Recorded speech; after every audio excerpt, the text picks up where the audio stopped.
ကျွန်တော်တို့ Israel နိုင်ငံမှာကန်နှစ်ခုရှိတယ်ပထမကန်ကကျွန်တော်တို့က Dead Sea လို့ခေါ်တယ်ပင်လယ်သည်ဒုတိယကန်ကျတော့ကျွန်တော်တို့ Galilee ပါသူတို့ဟာတူညီတဲ့နေရာတစ်ခုမှာပဲရှိပေမဲ့အကြီးအကျယ်ကွာခြားမှုတွေရှိနေပါတယ်အဲ့တော့ပထမ Dead Sea ကတော့လူတွေအဲ့ဒီမှာရေသွားကူးတဲ့အခါမှာရေပေါ်ပေါ်နေတယ်ဒါကတော့တော်တော်များများသိကြပါတယ်နောက်ပြီးတော့မှအဲ့ဒီရေကန်ထဲမှာဘာသက်ရှိမှမရှိပါဘူးနောက်ပြီးတော့မှတစ်ပင်တွေလည်းမရှိပါဘူးအဲ့ဒါလည်းပြောင်းပြန်မယ်နောက်ထပ် Galilee ရေကန်ကတော့ကျွန်တော်တို့ရေချိုကန်ဖြစ်တဲ့၅မျိုးစိတ်ပေါင်း20လောက်ရှိတယ်လူတွေရေကူးလို့လည်းရတယ်တစ်ပင်တွေလည်းရှိတယ်ဒီတော့ကျွန်တော်တို့ကဒီရေကန်နှစ်ခုရဲ့ကွာခြားချက်ကဘာလဲဆိုတော့ခုနက Dead Sea ကသူ့ရဲ့ကန်ထဲမှာရှိတဲ့ရေတွေဟာစားပါဝင်မှုလုံး35%တောင်ရှိတယ်အဲ့တော့တခြားပင်လယ်တွေနဲ့ရှင်မယ်ဆိုလို့ရှိရင်သူက10ဆပို့ပြီးတော့စားပါဝင်မှုတွေများနေတယ်ဒါကြောင့်မလို့ခုနကတက်ရှိတွေရေနေသတ္တဝါတွေမနေနိုင်တာပါခုနက Galilee ကတော့ရေချိုခံပါ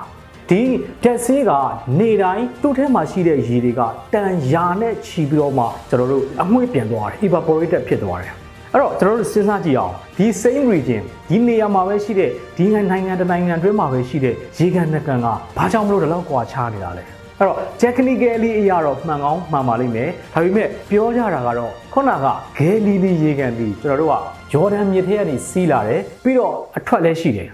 အဲ့တော့အဝင်ရှိတယ် input ရှိတယ် output ရှိတယ်ခုနက Dead Sea ကလည်းအဲ့လိုပဲဂျော်ဒန်မြစ်ထဲကနေစီးလာတယ်ဒါပေမဲ့ तू ကအထွက်မရှိဘူးအဲ့တော့အားလုံးဒီရေတွေဖြစ်သွားတယ်ဒါကြောင့်မလို့ဒီရေတွေဒီစားပါဝင်မှုနှုန်းတွေအရန်များတယ်ဒါကြောင့်မလို့ဒီမှာရေတွေသတ္တဝါတွေမနေနိုင်တာဖြစ်တယ်အဲ့တော့ဒီအကြောင်းအရာတွေကနေပြီးတော့အခုဒီဗီဒီယိုကိုကြည့်နေတဲ့လူငယ်တဲ့မိတ်ဆွေကိုကျွန်တော်ကဘာပြောချင်တာလဲဆိုရင်ကျွန်တော်တို့မှာလူ2မျိုးရှိပါတယ်နံပါတ်1လူကတော့ခုနက Dead Sea နဲ့တူတဲ့လူနံပါတ်2လူကတော့ Galilee နဲ့တူတဲ့လူပါအဲ့တော့နံပါတ်1လူတွေဒီသူတို့ကဘာ mindset ရှိရလဲဆိုတော့ fixed mindsetကို limit လောက်ထားတယ်ကိုတက်ထားတာဟာအဆင်ပြေသွားပြီလို့ထင်တယ်ပြီးတော့ကိုတက်ထားတဲ့ဟာကိုဘယ်သူ့ကိုမှပြန်ပြီးတော့မှမျှဝေတာမရှိဘူးငါသိတာလေးကိုငါသိမ်းထားမယ်ငါဟာဆရာကြီးတယောက်ဖြစ်တယ်ဒါကိုကျွန်တော်တို့ fixed mindset လို့ခေါ်တယ်ဒါပေမဲ့ तू ကဘယ်သူကမှသူ့ကိုဝေဖန်တာလုံးဝမကြိုက်ဘူး तू ကလောလောဆယ်ဒီအနေထားနဲ့ဒီဘဝနဲ့ပဲ तू ထိုက်တန်တယ်ဒီထက်တိုးတက်စရာမရှိတော့ဘူးအဲ့လိုတွေးတယ်ဒုတိယလူမျိုးကတော့ကျွန်တော်တို့က growth mindset ပါ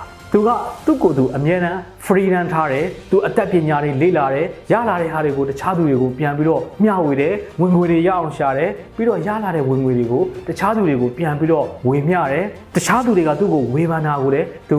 လက်ခံတယ်နောက်ပြီးတော့မှသူ့ရဲ့ ability လို့ခေါ်တဲ့လုံနိုင်ကြီးတွေကိုတိုးတက်အောင်အမြဲတမ်းစူးစမ်းနေတယ်ဒီလူတွေဒီ Galilee ရေကန်နဲ့တူတဲ့သူတွေဖြစ်ပါတယ်အခုဒီဗီဒီယိုကြည့်နေတဲ့လူငယ်တွေမိတ်ဆွေရောနံပါတ်1လားနံပါတ်2လားပင်လယ်သေးကြီးလားဒါမှမဟုတ် Galilee ရေကန်လားဒီလောက် comment မှာရေးလို့ရရင်ရေးပေးပါဦးဒီဗီဒီယိုကြည့်နေတဲ့လူငယ်တွေမိတ်ဆွေဟာဒီဗီဒီယိုတွေကနေပြီးတော့အကျိုးစုံတွေရလိမ့်မယ်လို့ကျွန်တော်မျှော်လင့်ပါတယ်ဒီဗီဒီယိုကိုဆုံးဖြောင်းကြည့်ပေးတဲ့အတွက်လည်းကျေးဇူးအများကြီးတင်ပါတယ်ကျွန်တော်ကတော့ကိုဉာဏ်လင်းအောင်ပါ